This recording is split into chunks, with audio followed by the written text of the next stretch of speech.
आंकड़े की भी बात करता हूं और तथ्य की भी बात करता हूं। बताइए, सबसे स्थापित आंकड़ा क्या होता है? Employees provident fund scheme. यानी अगर कोई व्यक्ति नौकरी पाएगा तभी उसका प्रोविडेंट फंड यानी कर्मचारी भविष्य निधि कटना शुरू होगा। यदि कर्मचारी भविष्य निधि में 15 लाख की बढ़ोतरी हुई तो क्या कोई अपने आप कट कट के आने लगा क्या? नहीं, इसमें मुस्कुराने से काम नहीं चलेगा। बड़ी स्पष्ट सी बात है मान्यवर। इसीलिए आप करें झूठ, लूट, ये सब शब्द प्रयोग करना अलग है। परंतु यदि ईपीएफ, ईएसआई होता है, इंप्लॉई स्टेट इंश्योरेंस, अब यदि किसी ने कर्मचारी बीमा अपना करवाना शुरू किया तो वो बीमा ऐसे ही कटने लगा, बगैर उसको नौकरी मिले हुए बीमा कटने लगा। और उसमें मजेदार एक और बात है, व्यक्ति अपना नहीं कटाता है, उसका जो नियोक्ता है यानी इंप्लॉयर वो भी कटवाता है।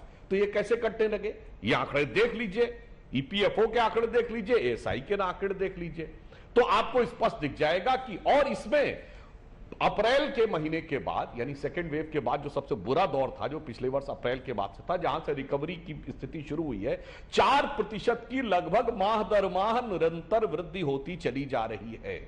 तो यह दर्शा रहा है कि अब इकोनॉमी पूरी तरीके से रिकवरी के पाथ पर है।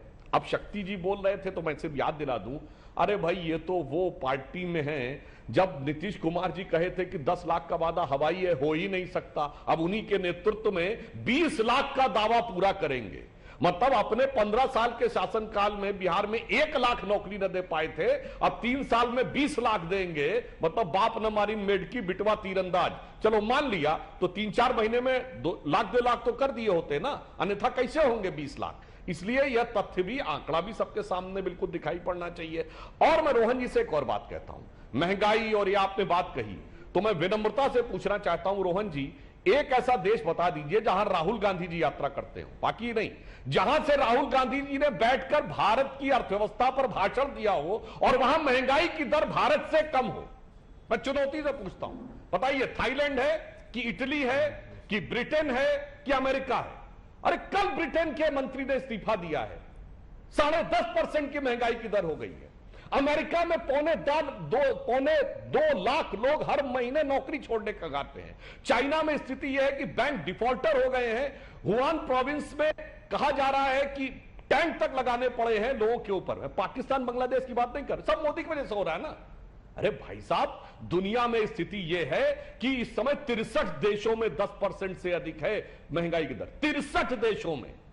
और इसीलिए मैं बाकी नहीं करता हूं, या तो रोहन जी 2 में से एक बात बता दें, या तो ये वचन दे दें कि अब राहुल गांधी बाहर से जाकर कोई ज्ञान नहीं देंगे भारत की अर्थव्यवस्था पे और उसको यहां पर कंडम कर दें, और या फिर मुझे एक देश बता दें जहां राहुल गांधी ने बैठ के भारत की अर्थव्यवस्था भाषण दिया हो और वहां महंगाई की दर भारत से कम हो और बेरोजगारी की दर भारत से कम हो। बता दिए, मैं सुनना चाहता हूं।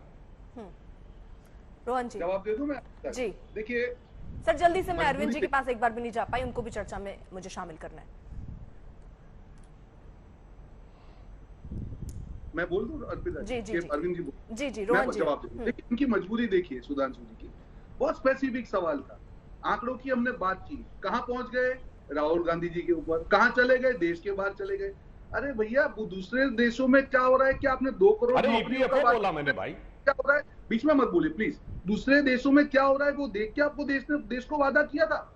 8 साल में क्रूड के रेट कम होने के बाद यहाँ पे हमारे वहां पे हर लीटर पे आप लोग 40 रुपए जनता से लूट रहे हैं। क्या पूरे दूसरे देशों को पूछ के लूट रहे हैं? और दूसरा अर्पिता जी, इनकी मैं पोल खोल रहा हूँ। अभी हम रोजगार की बात कर रहे हैं, ये उनके मंत्री हैं, शायद ये जानते होंगे, जितेंद्र सिंह। उन्होंने संसद में जवाब दिया है कि हमको 22 करोड़ आवेदन मिले हैं, उसके सामने हमने 8 साल में सिर्फ 7 लाख रोजगार दिए। ये मेरा नहीं है, संसद में जवाब दिया है।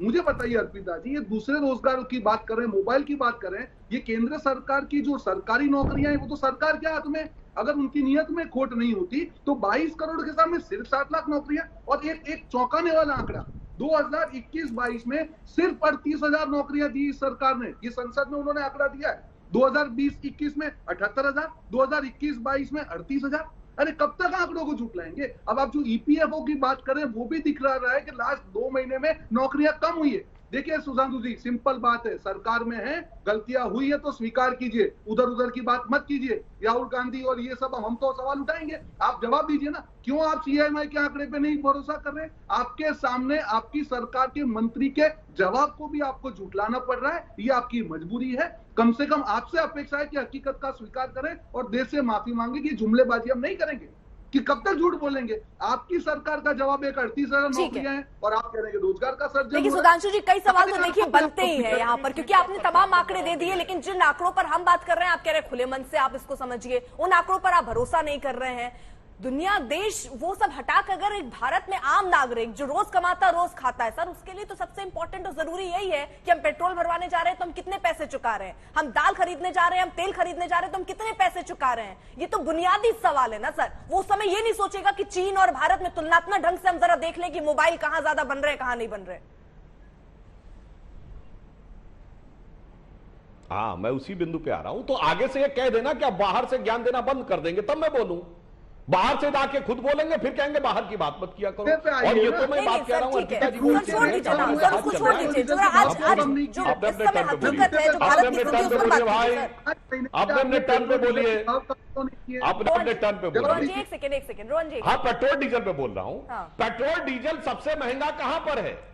अरे सबसे ज्यादा अरे पेट्रोल सर डीजल भारत की महंगा बात कहां कीजिए है? ना, भारत में क्या राजस्थान स्थिति में है सर? आप तुलनात्मक हमारी ढंग से अगर सरकारों देखिएगा ने तो ऐसे बहुत आज सारी की चीजों डेट पे में- तुलना शुरू हो जाएगी सर। फिर बहुत सारे मामले में भारत पीछे है, तो उसको कैसे आप नहीं, मैं एक देखेंगे? बिंदु पे, अरे भाई मुझे बात तो पूरी करने दीजिए। जी अरे मेरी बात तो पूरी करने दीजिए। आज पेट्रोल डीजल के मूल्य सरकार नियंत्रित नहीं कर सकती। रोहन जी, दाम एक सेकेंड, घटाने का, अरे भाई आप मैंने डिस्टर्ब नहीं किया रोहन जी, अब क्यों बीच में बोल रहे हैं आप? अपने टर्न पे बोलिए। देखिए, आज की डेट में सरकार मूल्य नियंत्रित नहीं कर सकती, केवल एक ही तरीका है कि वो अपना टैक्स घटा दे। केंद्र सरकार ने पिछले 6 महीने में 2 बार टैक्स घटाया और हमारी राज्य सरकारों ने घटाया। रोहन जी बता दें, विपक्षी कौन सी सरकार ने टैक्स घटाया? कितना बताइए। बढ़ाया था आपने? राजस्थान ने घटाया, छत्तीसगढ़ किसने ने बढ़ाया? घटाया। हमने अरे बढ़ाया बताइए नहीं है। ना कि हमने झारखंड बढ़ाया ने नहीं। घटाया, आपने कि बढ़ा बंगाल के ने घटाया और वो भी लूट पूरा नहीं लूट के घटाया। तो खुद बढ़ रहे हैं। आपने पूरा नहीं घटाया। और इसको 40 जीएसटी रुपए में भी नहीं लूट आना के है, 40 इसको रुपए जीएसटी में भी नहीं आना है। लूट 40 लूट के रुपए खजाना लूट खुद के बढ़ रहा आपने बढ़ा है के और घटाया। लूट और झूठ हमने जैसे ना शब्दों बढ़ाया का ना प्रयोग। घटाया। भाई देखिए, आप बोल रहे थे, मैंने डिस्टर्ब नहीं किया। भाई आपने मैंने सवाल डिस्टर्ब नहीं पूछा किया, मुझे। मत बोलिए बीच आपने में, मेरा वरना फिर हम सवाल लोग भी पूछा डिस्टर्ब था। करेंगे, दर्शकों को मैं सही नहीं बोलिए। लगता है। बोलिए। मैंने सिर्फ नाम पूछा था, राज्य का नाम बताइए, आप नहीं बता पाए। मैंने कहा था राहुल गांधी जिस देश में जाते हैं उसका बताइए, अन्य देशों का मैंने नहीं पूछा था। वो आप वो नहीं बता पाए। मैंने ये कहा था चलो विदेश की बात करना बंद कर देते हैं, तो वचन देके जाइए कि राहुल गांधी नहीं बोलेंगे, और राहुल गांधी ने बोला वो गलत था विदेश में, वो भी नहीं बोल पाए। मैंने तो बड़ा स्पेसिफिक पूछा था ना, गोल पोस्ट चेंज करना इसे कहते हैं।